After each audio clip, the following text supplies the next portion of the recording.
हीर रांझा के प्यार की सच्ची कहानी। प्यार को शब्दों में बयां नहीं किया जा सकता और न ही इसकी कोई परिभाषा होती है। इसे सिर्फ महसूस किया जा सकता है। यह एक भावनात्मक एहसास है जो दो लोगों को बहुत गहराई से जोड़ता है। यह एक ऐसा बंधन है जो दो लोगों को उनकी आत्मा की गहराई से बांधता है। आज भी 21वीं सदी में जब सच्चे प्यार का जिक्र आता है तो हीर रांझा का नाम यूं ही हमारे जहन में आ जाता है। तमाम मुश्किलों और दर्द के बावजूद सच्चे प्यार की निशानी बन चुके इन प्रेमियों ने कई प्यार करने वाले जोड़ों को राह दिखाई है और बताया है कि सच्चा प्यार कोई खेल नहीं, बल्कि यह एक आग का दरिया है और डूब कर जाना है। आज के इस लेख में हम आपके लिए हीर रांझा के पवित्र प्रेम की कहानी लेकर आए हैं। यह कहानी मुगलकालीन भारत की है, जब पाकिस्तान भारत का हिस्सा हुआ करता था। हीर रांझा की इस अद्भुत प्रेम कहानी की शुरुआत पाकिस्तान से हुई थी। ऐसा कहा जाता है कि रांझा का जन्म पाकिस्तान में चिनाब नदी के तट पर स्थित तख्त हजारा नामक गांव में हुआ था और उनका असली नाम धीदो था, जबकि रांझा उनका उपनाम था। रांझा के पिता उस गांव के मुख्य जमींदार थे और उनके पिता का नाम मौजूद चौधरी था। रांझा को मिलाकर ये 4 भाई थे और इन सब में रांझा सबसे छोटे थे।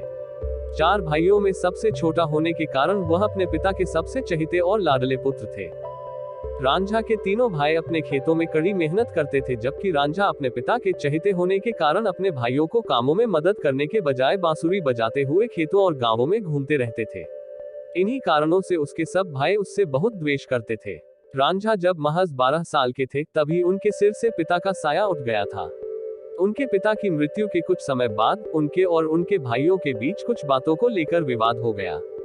वह अपने भाइयों से अलग होकर एक पेड़ के नीचे बैठकर बांसुरी बजाते और अपनी प्रेमिका के बारे में कल्पना करते रहते थे। रांझा बचपन से ही बहुत आशिक मिजाज के थे और उन्हें सुंदरता से इतना लगाव था कि उन्होंने अपने मन में ही अपनी प्रेमिका की छवि स्थापित कर ली थी। एक बार वह उदास मन से एक पेड़ के नीचे बैठे अपनी प्रेमिका के बारे में सोच रहे थे, तभी वहां से गुजर रहे एक पीर ने उन्हें देख लिया और उन्हें उदास देखकर उनसे पूछा कि तुम इतने उदास क्यों हो। तब रांझा ने पीर को एक स्वरचित प्रेम गीत सुनाया, जिसमें उन्होंने अपनी प्रेमिका का अतिशयोक्तिपूर्ण वर्णन किया। ये सुनकर पीर ने उनसे कहा कि हीर नाम की लड़की ही तुम्हारे सपनों की राजकुमारी बनेगी। पीर की यह बात सुनकर रांझा अपनी हीर की तलाश में निकल पड़ा। हीर का जन्म आज के पाकिस्तान अधिकृत पंजाब में हुआ था। रांझा सब कुछ पीछे छोड़कर अपने सपनों की राजकुमारी की तलाश में निकल पड़ा। चलते चलते वो दूसरे गाँव में पहुँच गया जो हीर का गाँव था। हीर का जन्म तत्कालीन पंजाब में स्थित सियाल जनजाति के एक संपन्न जाट परिवार में हुआ था।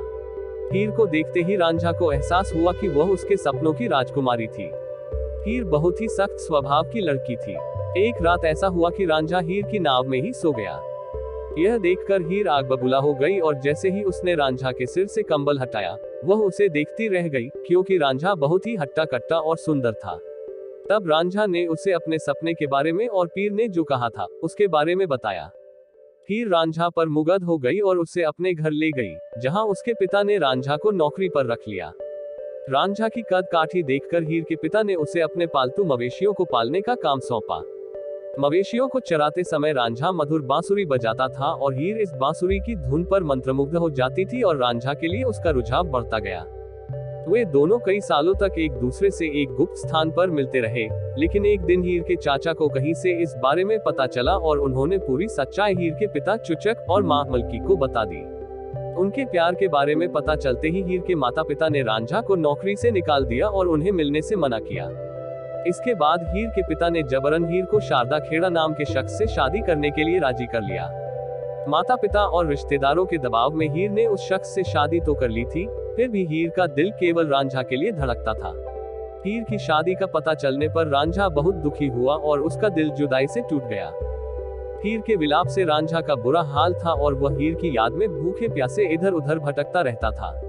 एक दिन रांझा इधर उधर भटक रहा था कि तभी उसे एक जोगी गुरु गोरखनाथ मिले। गोरखनाथ जोगी संप्रदाय के कनफेटा समुदाय के थे और रांझा भी उस भले आदमी गोरखनाथ जी की उपस्थिति में जोगी बन गया। जोगी बनने के बाद रांझा भगवान का नाम जपते हुए पूरे पंजाब में यात्रा करता फिरता था। एक दिन घूमते घूमते वह हीर के ससुराल पहुंच गया, जहां वह रहती थी। रांझा हीर के पति सदा शेर के घर पहुंचा और उसका दरवाजा खटखटाया और जोगी की आवाज सुनकर हीर बाहर आई और उसे भिक्षा देने लगी। दोनों भिक्षा देते हुए एक दूसरे को देखते ही रह गए। रांझा रोज जोगी का वेश बनाकर उस घर में आता और हीर से भिक्षा लेता। रोज ऐसा करने से वे आपस में मिलने लगे। एक दिन जब वह भिक्षा ले रहा था, तभी हीर की भाभी ने दोनों को हंसते मुस्कुराते देख रांझा को टोका। भाभी के तीखे शब्दों के बाद रांझा गांव से बाहर चला गया। इधर गांव के लोग योगी के रूप में रांझा की पूजा करने लगे थे। जब दोनों फिर से अलग हो गए तो रांझे के अलग होने से हीर की तबीयत बिगड़ गई। जब वैद्य और हकीम से हीर का इलाज नहीं हो सका तो हीर के ससुर ने रांझा, जो जोगी बन चुका था, से मदद मांगी। तब रांझा हीर के घर गया और जैसे ही उसने हीर के सिर पर से हाथ फेरा, हीर की सेहत में कुछ सुधार होने लगा। लेकिन जब लोगों को यह पता चलता है कि जोगी बना वह व्यक्ति कोई और नहीं बल्कि रांझा है, तो हीर के परिवार वालों और वहां के निवासियों द्वारा उसे पीट पीट कर गांव से बाहर निकाल दिया गया।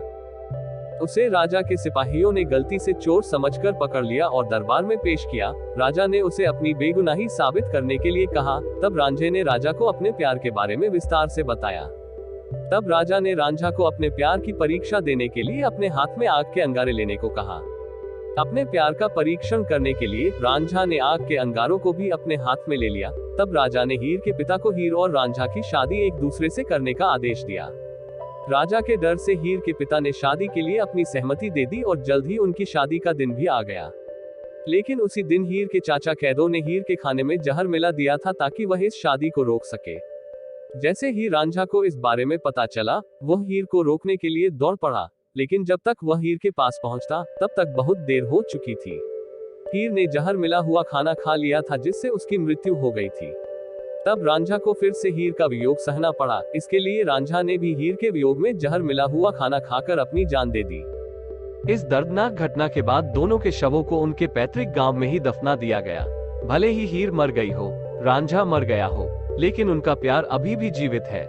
दुनिया में प्यार की और भी कई कहानियां हैं जो हमें साबित करती हैं कि सच्चा प्यार कभी हार नहीं मानता और कभी झुकता नहीं है। दुनिया कितनी भी क्रूर क्यों न हो जाए, वो हमेशा अमर रहता है। अंत में जीत सिर्फ प्यार की होती है। अगर यह प्रेम कहानी अच्छी लगी हो तो वीडियो को लाइक, शेयर और चैनल को सब्सक्राइब जरूर करें।